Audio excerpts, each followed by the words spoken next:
Os pediatras aconselham a toma de uma nova vacina que protege contra a meningite B, mas que não é comparticipada.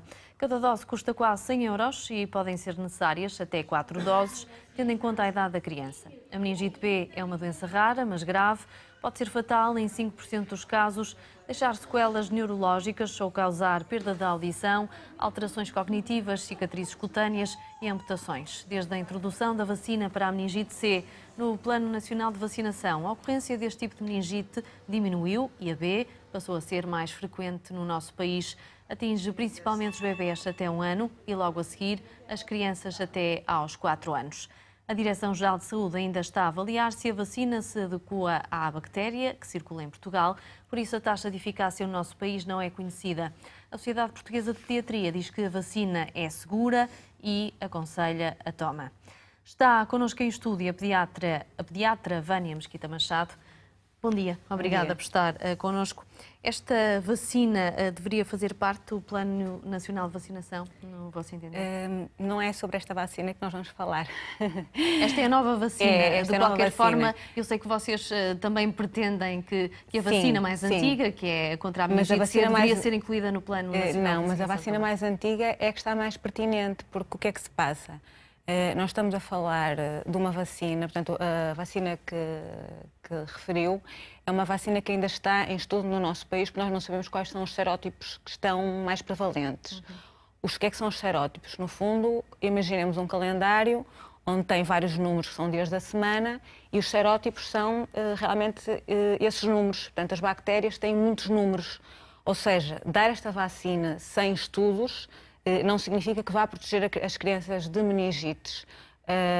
Tanto que a vacina que mais frequentemente provoca meningites e pneumonias não é esta. É uma vacina pneumocócica conjugada e era sobre essa que eu vinha falar, essencialmente. Portanto, ainda há dúvidas, só para esclarecer. Sim, em relação a essa há muitas dúvidas. Muitas não dúvidas. aconselham a toma neste momento. O que diz a Sociedade Portuguesa de Pediatria e a Comissão, da qual eu não faço parte, mas venho falar como mãe, como pediatra e como ativista social, inserida na Semana da Caritas, que é uma só família humana, e é sobre isso que eu venho falar. Portanto, nós vamos falar a uma só voz. Eu venho por iniciativa própria, mas vimos a falar a uma só voz na integração da tal vacina pneumocócica, que é uma vacina, portanto, a vacina que referiu rondam os 98 euros por dose, deve ser dada até aos 12 meses e são 4 doses, mas nós estamos a falar da vacina que devia ser incluída. Isto porquê?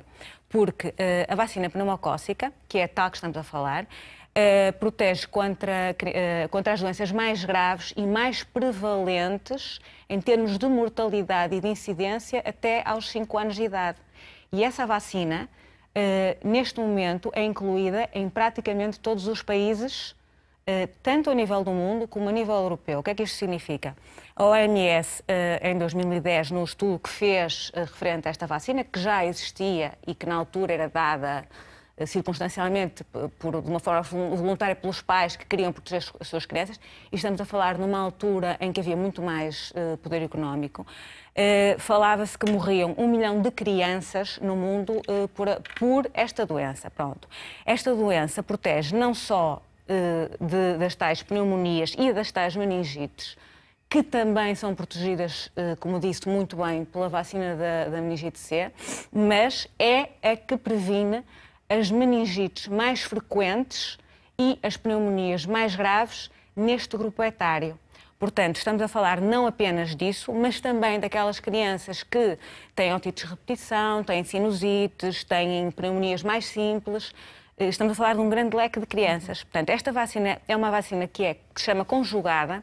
Isto significa que as crianças até aos 2 anos não conseguem ter uma imunidade sem haver uma ajuda de uma proteína transportadora. Portanto, há outra vacina que é dada mais frequentemente nos idosos, mas essa vacina nem deve ser dada em crianças porque não funciona. Pronto, o que é que se passa? Esta vacina está incluída na maior parte, portanto, isto é importante esclarecer, dos países europeus, dos programas de vacinação da Europa, faz parte da rotina. E incluímos países que têm, no fundo, a mesma riqueza, entre aspas, do que nós: Espanha, Itália, talvez um bocadinho mais, e Grécia. Portanto, convém frisar isto muito bem. Esta vacina, nos países subdesenvolvidos, também está incluída, porque há uma aliança que se chama GAV, que é Global Alliance for Vaccination, que é que um dos principais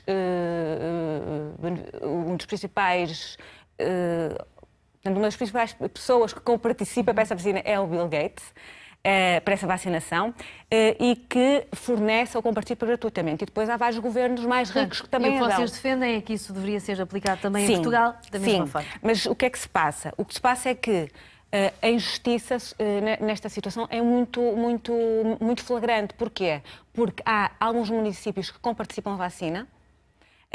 Portanto, algumas crianças têm a vacina gratuitamente e outras Exatamente. não. É dessa desigualdade que fala. Dessa desigualdade e não só. E também de que estamos a falar de crianças saudáveis, porque as crianças com doenças crónicas têm esta vacina disponível nos centros de saúde.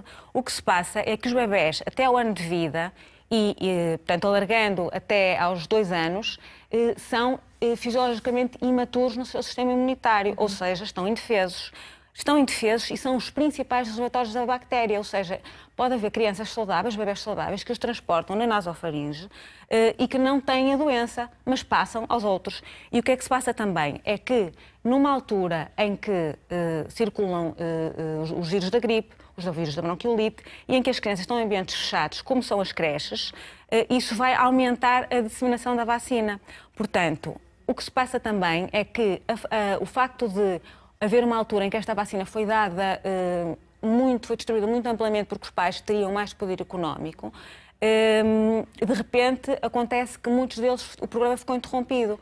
E esta bactéria tem o poder de aumentar as suas resistências contra os antibióticos que nós temos disponíveis, portanto vamos aumentar o número de internamentos, portanto, em que muitas vezes as crianças morrem mesmo quando a intervenção é precoce, principalmente os bebés mais pequenos. Portanto, há mais custos associados por não dar a vacina do que... É exatamente isso que está a dizer. Portanto, mais custos associados por não dar a vacina do que por participar. Muito bem.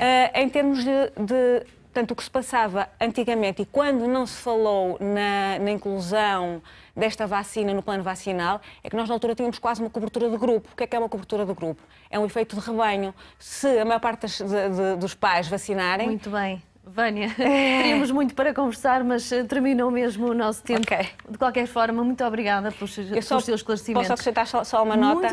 Muito rapidamente. É o seguinte, é muito difícil nós estarmos como pediatras em frente aos pais que nos dizem assim: doutora, nós para o nosso bebê fazemos tudo. E nós sabemos que é muito difícil eles conseguirem fazer isto tudo. Muito bem, muito obrigada. Um bom fim de semana.